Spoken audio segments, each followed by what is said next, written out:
Hello again, everybody!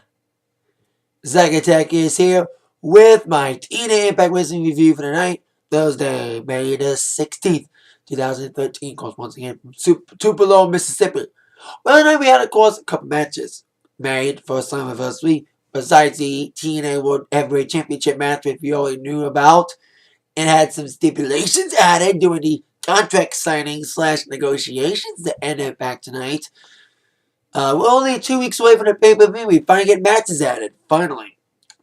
We get a couple matches added. Plus, we may kind of finally know what side is AJ on, where his allegiances lie. Especially what happens next week. That was announced that was announced this evening. So let's kick things off with Hulk Hogan coming out.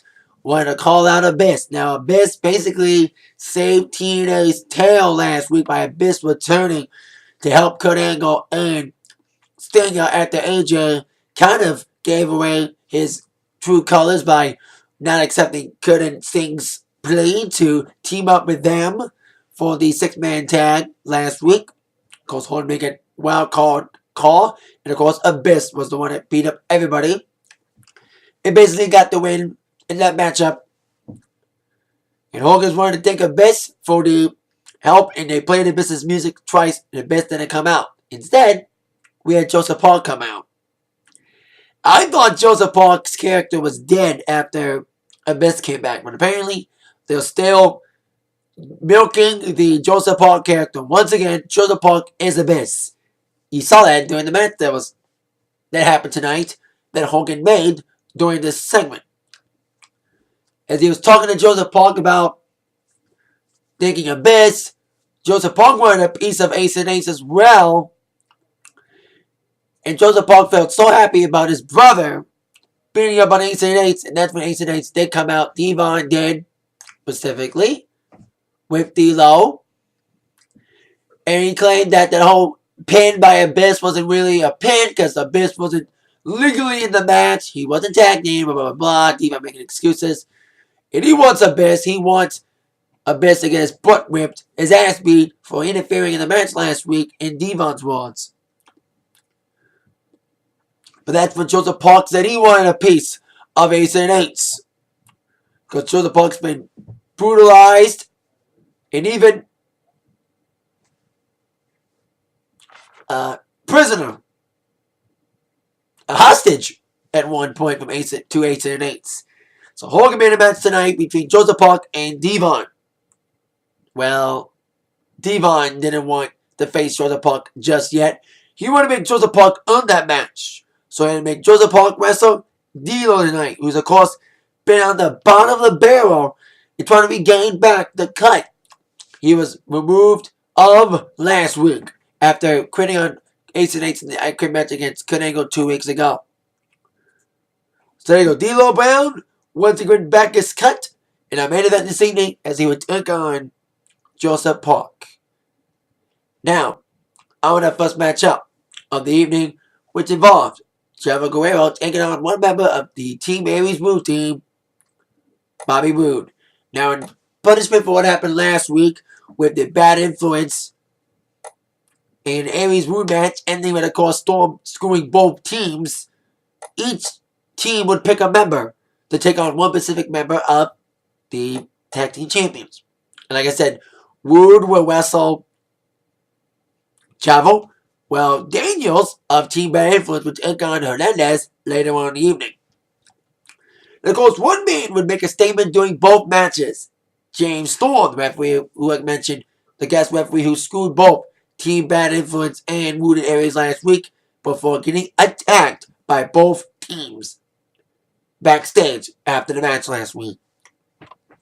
So we would see Wood against Chavo first. It was a good matchup to open up the show. Wood really, of course, took advantage for most of the matchup, and I think Christie was happy to see Wood instead of Aries. No word on Aries' punishment yet. I said in my attack line yesterday, I thought they were going to announce something with Aries about getting punished for what he did to Christy Hemme last week, sticking his crotch in her face, condemning it as sexual assault. Probably find out formally next week. Till then, we got Wood taking on Chavo, and Wood really took advantage for most of the matchup using his strength and, of course, his expertise as a former World Heavyweight Champion, using his cheating tactics as well.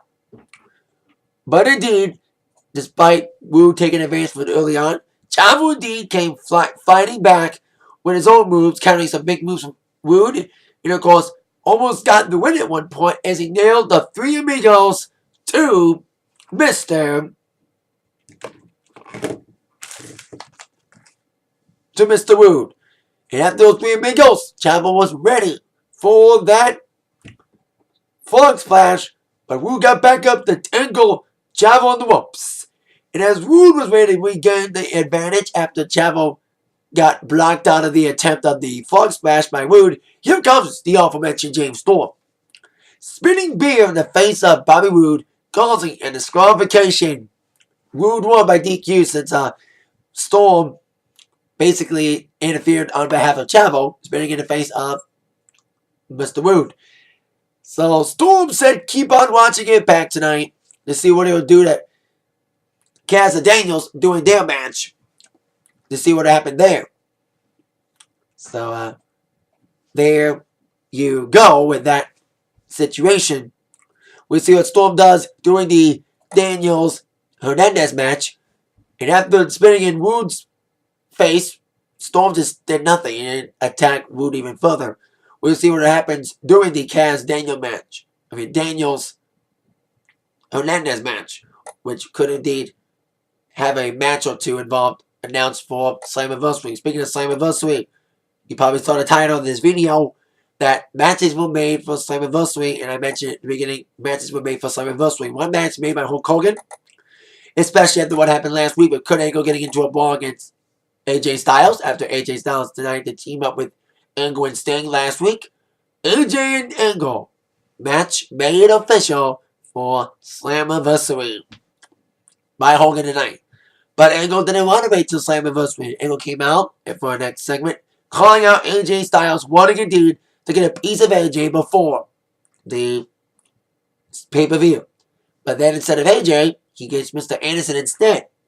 And Anderson says he's got a big announcement to make that next week, allegedly next week, AJ Styles will officially be inducted as a member of Aces and Eights. I kind of saw this coming. About a few months ago, when they were hinting AJ's return after being off for a few months, I thought I saw AJ talking to a guy that looked like he was wearing an Aces and Eights cut. So I've been kind of hinting at AJ may be part of Aces and Eights. They've been offering AJ, and apparently next week, AJ will finally make it clear that he will indeed be a member of Aces and Eights by being inducted into the club. And it looked like it is going to be official. As Angel was hearing, I said Angel, Kurt Angle, Jericho nickname for Kurt Angle back in the day when wrestling was still good, but it still is kind of, but not as good as back in the Attitude Era. Just an old fan talking. Anywho, Angle he had enough of Anderson's blabbing, and he got a piece of Anderson. He wanted to fight somebody tonight, and if it wasn't going to be AJ, it was going to be Mr. Anderson. As Anderson got his ass beat by Kurt Angle, AJ came from the crowd and stood face to face, nose to nose with Kurt Angle before nailing a Pele, laying Angle out to leave the ring. As it seems that from that Pele kick, it seemed that AJ, saying it ain't so, is apparently going to be joining Aces and Eights officially next week. Or maybe something's going to happen. Maybe AJ is going to show that he's part of Aces and Eights, then end up not joining. We'll see what really goes down next week, as AJ's apparently going to get inducted as a member of Aces and Eights. Now, on our next match, Gut Check tournament started tonight, involving a couple of Gut Check people. They're going to have a tournament involving former Gut Check winners, including Jay Bradley, Christian York, and many others. And there'll be a big match at Slammiversary, a finals for this tournament. And the winner of this Gut Check tournament, of the Battle of the Gut Check winners, will advance into the Bound for Glory series to try to fight for the TNA World Heavyweight Championship at the big one this October, Bound for Glory. And we kicked off that tournament with Jay Bradley taking on Christian York.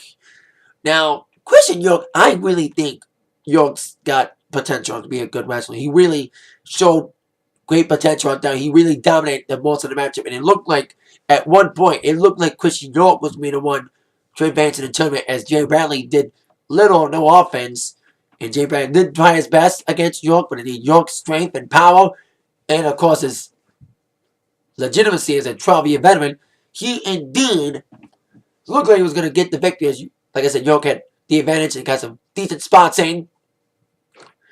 And then York was going for his big move, and I think Bradley and York were both teasing their big moves, and the other guy countered out of the move. And both guys, when the other guy countered out of their big move, they kept saying this close to getting it. As of course, York was going for his big move again. Bradley countered, and they were brawling it out. Basically a fist fight. But then indeed, Bradley nailed his big move, his broomstick. He got to nail that big clothesline. And a 1-2-3 victory for Bradley. That means Jay Bradley will advance in this tournament to advance further to try to make the Bound for Glory series.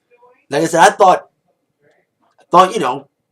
York was going to win. Because York looked better in this matchup than Bradley did. Bradley got that one big lucky move, in my opinion, and got the victory. Bradley's got to prove a lot if he wants to be the guy to win this tournament and go on to advance to the Bound for Glory series to get a championship match. So there you go. Jay Bradley gets the victory. Now on to our next matchup, which was a knockouts match.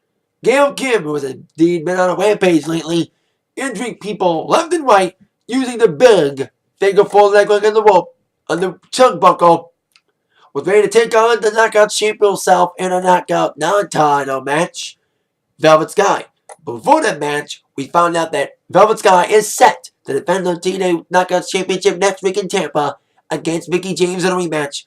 From a few years ago, this may be finally the opportunity that Mickie James has been looking for and finally turns heel like we all wanted to. Anywho, we'll see if Velvet even makes it to next week, especially seeing basically Gail Kim, she knew that Velvet's got a bad knee, a bum knee. And basically that's what Gail did for the majority of this matchup. Weakening the knee, going for the knee being a big target for Gail, focusing on that knee, weakening it, putting submissions on it, including at one point putting on a Texas Cloverleaf at one point, and even another submission move. But despite all the submission attempts, and despite all the attacks on the knee by Gail, Velvet Sky fought her way back. But it seems like Velvet was going to get the loss anyway, as Gail kept blocking every comeback attempt from Velvet. But the Velvet did finally get a big move in, after getting, of course, tossed more by Gail, especially with the target on the knee. Velvet indeed tried to fight back. Her knee gave out at one point. But then indeed, like I said, she did fought back finally, nailing the in-your-faces by that bum knee. 1, 2, 3, Velvet Sky gets the victory. But after the match, Gail Kim wasn't done targeting the knee yet. And indeed, Gail would do what she has done to Taryn Terrell and Tara in the last 2 weeks. Put the finger full leg lock on the ring post to Velvet. I thought Mickie James was going to come out and help to try to make Velvet 100% for the match next week. But I think Mickie wants to take any advantage she can get to try to get the title next week, if Velvet even makes it to defend the title next week. So there you go, Velvet Sky, bandy and all, gets a win over Gail, but gets a figure four leg lock on her on the ring post, and may not be able to defend our title next week against Mickie. We'll find out soon enough next week. Now, on with our next scenario. Actually, our next match, which would indeed involve a triple threat match for the X Division Championship, with Kenny King defending the championship against Chris Sabin and Petey Williams. This match, pretty good matchup. I mean, it was kind of a spot fest, but a really good matchup. Kenny King basically wanted Sabin and Petey to fight it off for the first minutes, because I knew that, of course, King wanted these two opponents to beat the crap out of each other, and he would pick up the scraps. But Kenny King kept getting in and getting one-on-one opportunities with both Sabin and Petey at several points during the matchup in various big moves, big kicks, big high spots, some big flying moves. And indeed, it was a pretty good X Division, very fast-paced X Division matchup. As indeed, it looked like PD and/or Sabre was going to get the win many times. It were left to PD and Williams in the ring as Kenny was laid out. And indeed, like I said, Sabre and Williams duked it out against each other. Of course, Sabre and Williams both went for the big moves. Williams going for the Canadian Destroyer, Sabre counted out of it, and going for a big splash move on the turnbuckle. And Sabre was also going to nail the cradle shock at one point. But indeed, King tried fighting back in. And then indeed, Sabre nailed PD and King together in the turnbuckle. But as indeed, PD was weakened from that big throw by Sabre onto King. PD was weakened by that, and Sabre was going for a big move. But the Kenny pushed him out of the way. Took the weakened Williams. Nailed his big move, the Warrior Flush.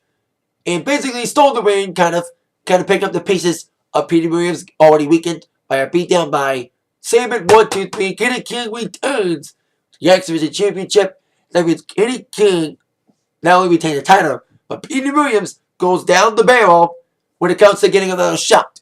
But since Sabre wasn't pinned, Sabre will get another shot. As we would find out later on in the evening, that another match is made for Slammiversary.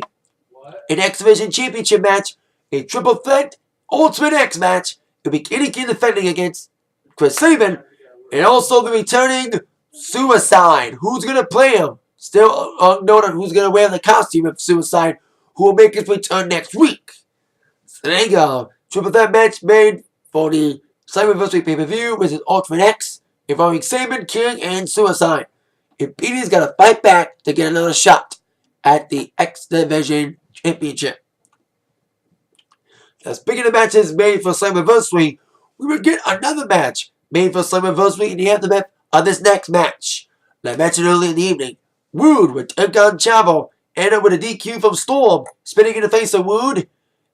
And I mentioned during the match we would see Hernandez taking on Daniels, a member of Bad Influence.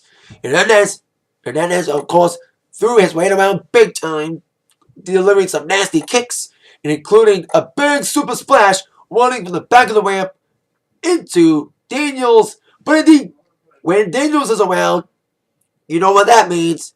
That means Kaz ain't that far behind. And Kaz would again get a little bit too involved in this matchup, interfering any chance he could get, tripping Hernandez at any point during the match, really giving the advantage to Daniels. As indeed, Hernandez was flying back after numerous attempts by Kaz to interfere in the matchup. Hernandez finally got stopped by Daniels and Kaz's double team interference. As indeed, Daniels got back the advantage after Hernandez really threw his weight around.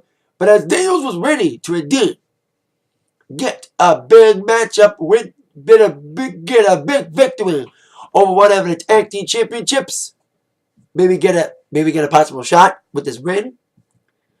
Here comes Storm, ready to interfere, but he didn't really spit in anyone's face like he did to Wood. Basically, Storm just stood there and distracted Daniels long enough for Hernandez to get back in the race, to get back in the match, and get the pin. 1, 2, 3 from Supermax. With a little distraction from Storm, Hernandez gets the victory over Daniels. But then Storm said that Hulk Hogan said to him in his office, his actions will have consequences. Well, Storm said that Hogan made him come out to announce that a match has been made for Slammiversary. It'll be a fatal 4-way tag team matchup.